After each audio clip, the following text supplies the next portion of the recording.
नमस्कार विद्यार्थियों, आज हम BA part first semester first का ज्योग्राफी का प्रश्न पेपर हल करेंगे, जो कि सेकंड पार्ट है geography of resource.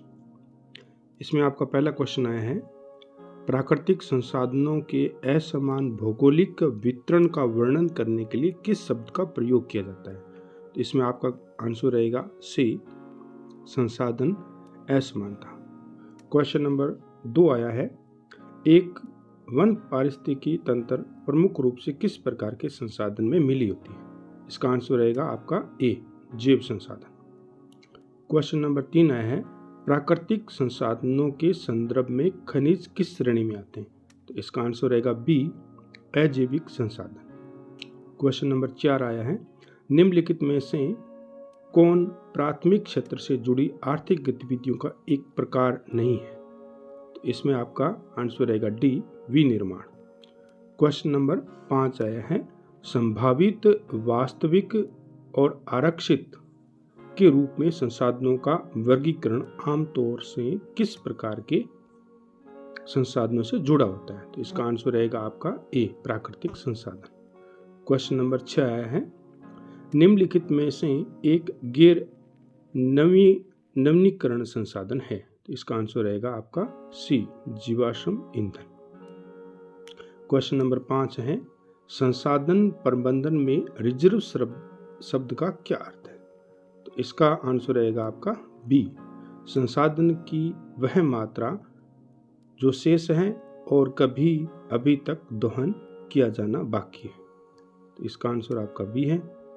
Question number 8 आया है, भविष्य की पीढ़ियों से समझौता किए बिना वर्तमान जरूरतों को पूरा करने के लिए संसाधनों का उपयोग और प्रबंधन के लिए किस शब्द के लिए क्या शब्द है। तो इसका आंसर रहेगा आपका सी, अधिक खपत।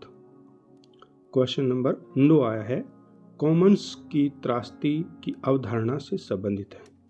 तो इसका आंसर रहेगा आपका सी, साझा संसाधनों का अत्यधिक दोहन। क्वेश्चन नंबर 10 आया है, जल संसाधनों के संदर्भ में मरुस्थलीकरण का क्या अर्थ है। तो इसका आंसर रहेगा आपका सी, अर्धशुष्क क्षेत्रों में भूजल की कमी। क्वेश्चन नंबर 11 आया है, कौन सा क्षेत्र उच्च मांग और मीठे पानी के संसाधनों की कम उपलब्धता में संयोजन के कारण पानी की कमी का अनुभव करने के लिए जाना जाता है। तो इसका आंसर रहेगा आपका बी, राजस्थान। क्वेश्चन नंबर 12 है, मिलान का क्वेश्चन है। इसमें अलग अलग प्रकार की मृदा से संबंधित दे रखा है। तो एक तरफ तो है मृदा और उसके प्रकार दिए हुए, जैसे एरिडोसॉल्स है और आपका एरिडोसॉल्स है, मोलिसॉल्स और स्पिडोसॉल्स। तो इसमें आपको सीधा सीधा आपको एक क्वेश्चन आप मिला लो। 2 नंबर एरिडोसॉल्स है, वो शुष्क व अर्धशुष्क क्षेत्रों में प्रमुख है। और एरिडोसॉल्स है, इसका बी रहेगा, ज्वालामुखी राख युक्त वातावरण में विकसित। और मोलिसॉल्स है, ये इसका बी मिलान होगा, आमतौर पर घास के मैदानों और घास के मैदानों से जुड़ा हुआ क्षेत्र।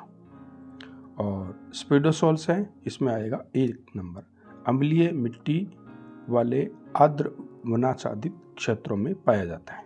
तो इसका आंसर रहेगा आपका बी। क्वेश्चन नंबर 13 है, जो कथन और कारण का है। तो इसका कथन है, कृषि और औद्योगिक उद्देश्यों के लिए भूजल के अधिक दोहन से भूजल संसाधनों में कमी आ सकती है, और क्योंकि भूजल एक सीमित संसाधन है और प्राकृतिक पुनर्भरण दर से अधिक निकासी परिणाम स्वरूप जल स्तर में गिरावट और भूजलों की थकावट हो सकती है। तो इसका आंसर रहेगा आपका ए, यानी अभिकथन और कारण दोनों सत्य हैं और कारण अभिकथन की सही व्याख्या करता है। क्वेश्चन नंबर 14 है, मृदा लवणीकरण की घटना में योगदान देने वाले प्राथमिक कारक क्या है।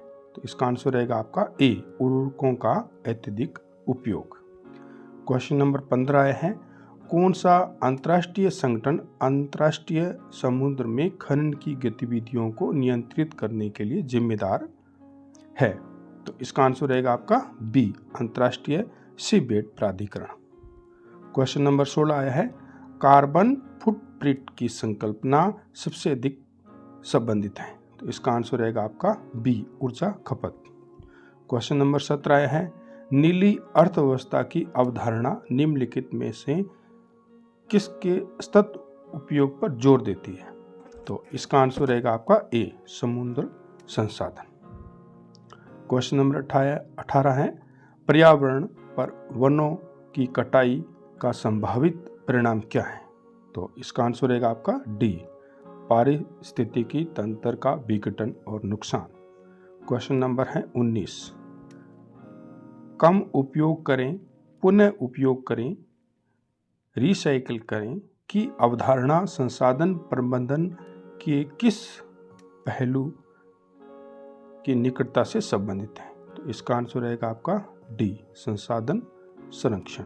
क्वेश्चन नंबर 20 आया है आपका, जल संसाधनों के संदर्भ में वाटरशेड शब्द का क्या अर्थ है? इसका आंसर रहेगा आपका बी, भूमि का क्षेत्रफल जहां से सारा पानी नदी या झीलें जैसे केंद्रीय बिंदु की ओर जाता है।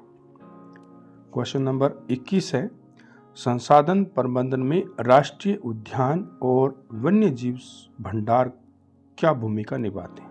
तो इसका आंसर रहेगा बी, लुप्तप्राय प्रजातियों के लिए आवास प्रदान करना। क्वेश्चन नंबर 22 आया है, पारिस्थितिक पद चिन्ह की अवधारणा का उपयोग क्या मापने के लिए किया जाता है? तो इसका आंसर रहेगा आपका डी, वर्ग किलोमीटर में पारिस्थितिकी तंत्र का आकार, यानी 1 हेक्टेयर बराबर 10,000 वर्ग मीटर, या इसको 2.47 एकड़ भी बोल सकते हैं। क्वेश्चन नंबर 23, संसाधन प्रबंधन में पर्यावरणीय प्रभाव मूल्यांकन यानी EIA प्रक्रिया की प्राथमिक भूमिका क्या है? तो इसका आंसर रहेगा आपका ए, पर्यावरण पर परियोजनाओं के संभावित नकारात्मक प्रभावों की पहचान करना।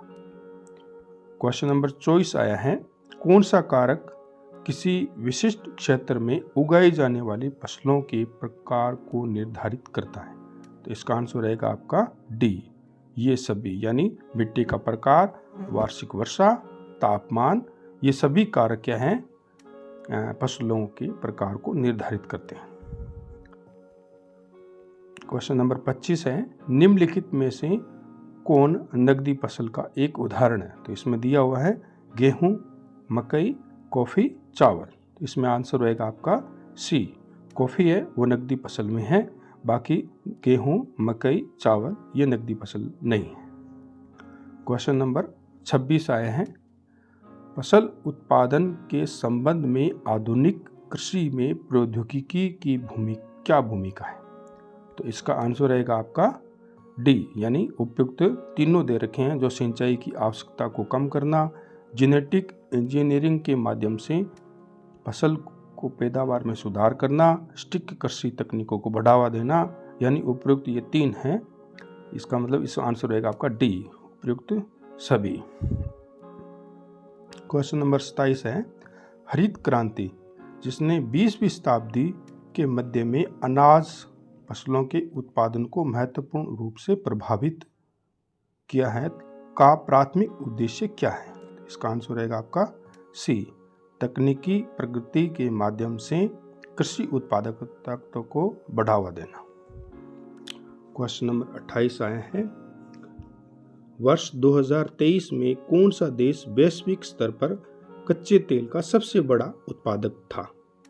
तो इसका आंसर रहेगा आपका डी, संयुक्त राज्य अमेरिका। क्वेश्चन नंबर 29 आया है, कांगो लोकतांत्रिक गणराज्य इलेक्ट्रॉनिक और इलेक्ट्रिक वाहनों में उपयोग किए जाने वाले किस महत्वपूर्ण खनिज का एक प्रमुख वैश्विक उत्पादन करता है? तो इसका आंसर रहेगा आपका सी, कोबाल्ट। क्वेश्चन नंबर 30 आए हैं, कौन सा संरक्षण संगठन वैश्विक वनों और जैव विविधता की रक्षा और संरक्षण पर ध्यान केंद्रित करने के लिए जाना जाता है। तो इसका आंसर रहेगा आपका बी, विश्व वन्य जीव कोष।